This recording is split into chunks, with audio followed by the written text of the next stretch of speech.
The internet is like a dark ocean. On the surface, we scroll through memes, cat videos, and tutorials, but if you dive deeper, you'll find something else. Disturbing stories, unsolved mysteries, and cases so unsettling that they leave you questioning reality itself. Some of these stories are just rumours, but others? They're horrifyingly real. It all began with a single post.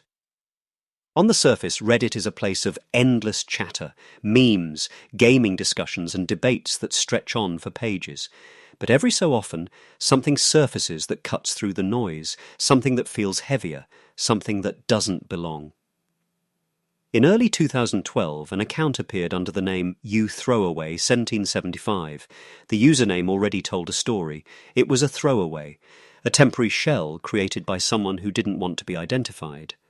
These sorts of accounts are common when users want to hide their personal details, but what this particular account posted would go on to haunt the site for years to come. The first post was short, almost rambling, but there was something about it that carried an uncomfortable weight. He wrote, "I think someone is watching me. For the past 3 nights, I've seen a man standing across the street staring at my window. At first I thought it was just in my head, but now I know he's real." To most readers, it looked like paranoia, a bit of internet melodrama. Reddit is filled with odd confessions and wild stories. Why should this one be any different? The comments were predictable. Some mocked him. "That's just your reflection, mate," one user joked. Another quipped, "Lay off the horror films." But there were a few who didn't laugh. They asked questions. Did he live alone? Could he get a photo? Had he spoken to the police? The reply was even stranger. "I tried. Every time I take a picture, he's gone, as if he knows." That line unsettled people. It wasn't just paranoia anymore. It was specific, deliberate. It suggested not only fear, but a kind of game, like whoever was out there knew exactly when not to be seen. The post was time-stamped at 3:15 a.m. No one noticed it at the time, but that detail would later become a chilling pattern. The following night, another post appeared. "Last night, he was closer. He's not across the street anymore. I heard footsteps outside my window at exactly 3:15. I didn't sleep. I don't think I'll sleep tonight either." The tone was different this time. He sounded tired, afraid, and yet oddly resigned. Readers grew divided. Some insisted he was hallucinating, or worse, fabricating the story for attention. But others, those who had seen enough unsettling things online to know not everything is a joke, began to feel uneasy. He then dropped the first true bombshell. "My front door was unlocked this morning. I live alone. I never leave it unlocked." Now the thread was alive with speculation. It was no longer funny. It was frightening. A stalker? A break-in? Or was this simply a bored man creating the perfect horror story in real time? What made it worse was the way he isolated his posts. He didn't share them to popular communities where they'd be drowned in noise. Instead, he chose a smaller subreddit, one where only a handful of people were paying attention. And then came the line that turned a strange late-night thread into something unforgettable. "If anything happens to me in the next few days, check my apartment. I'm not safe anymore." Imagine reading that at 4 a.m, staring at your phone in the dark. Someone, somewhere, claiming they were about to die, and posting their fear for strangers to see. Some begged him to call the police. Others told him to speak to a friend or family, anyone. His reply was short, heartbreaking. "No one believes me in real life. Why would they?" And then, silence. Years have passed since those posts appeared, and yet the story of the Reddit user who predicted his own death refuses to fade. Screenshots still resurface on forums and creepypasta channels. New Redditors stumble across the tale and wonder if they too have just read the online diary of a doomed man. And the legacy doesn't end there. In the years since, similar posts have emerged, people writing about being watched, about hearing footsteps, about stalkers who always arrive at the same time each night. Most are quickly dismissed. Some are proven fakes.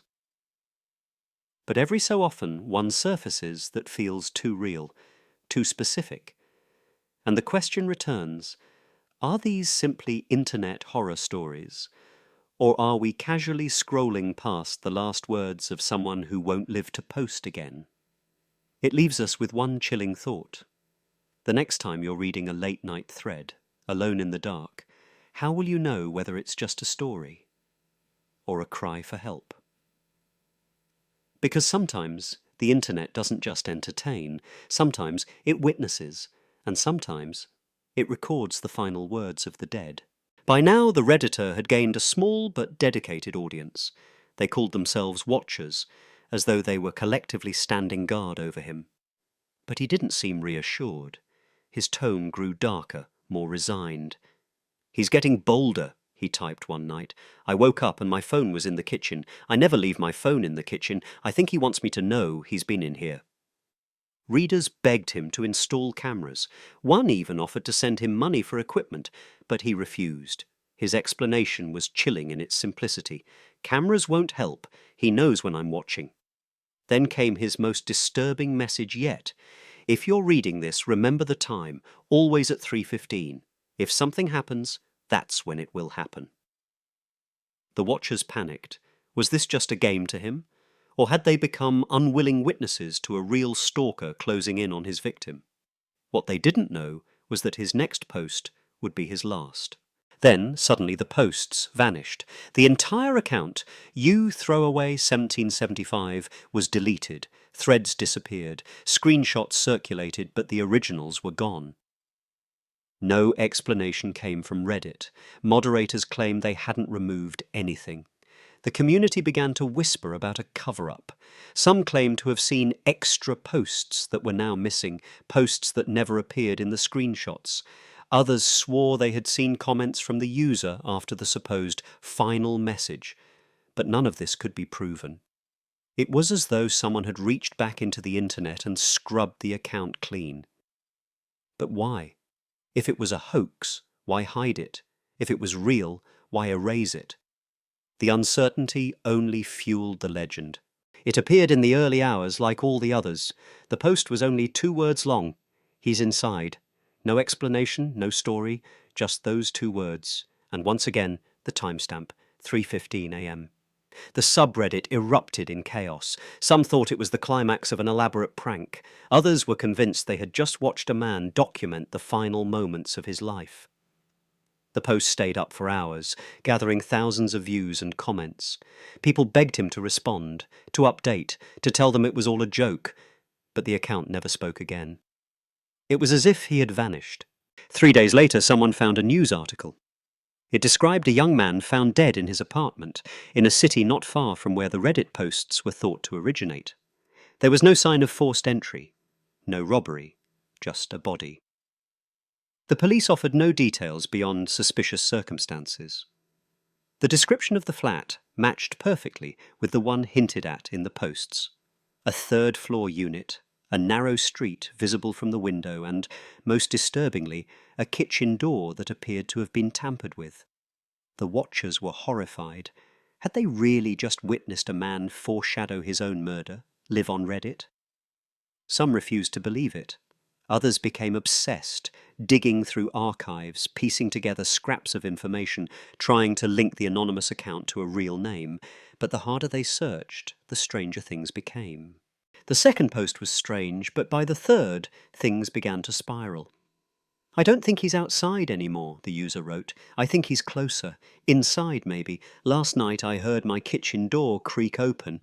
I stayed in my room until morning. When I finally came out, the door was wide open. I live on the 3rd floor." The comments came flooding in. Some readers were now terrified on his behalf, urging him to call the police, to get locks fitted, to stay with friends. Others accused him of spinning a fictional yarn for attention. But then came another detail that unsettled even the most skeptical. He said he had found a small object on his kitchen table, a key, not his, not belonging to anyone he knew, just sitting there. And once again, the timestamp of his post, 3:15 a.m. A pattern was emerging. Every single update was posted at the same ungodly hour. Too perfect to be coincidence, too specific to ignore. Some began to track his posts obsessively, setting alarms so they could refresh their feeds at exactly 3:15 to see if he would appear again. The thread became a kind of live horror story, each night at the same time. And each night the dread grew heavier.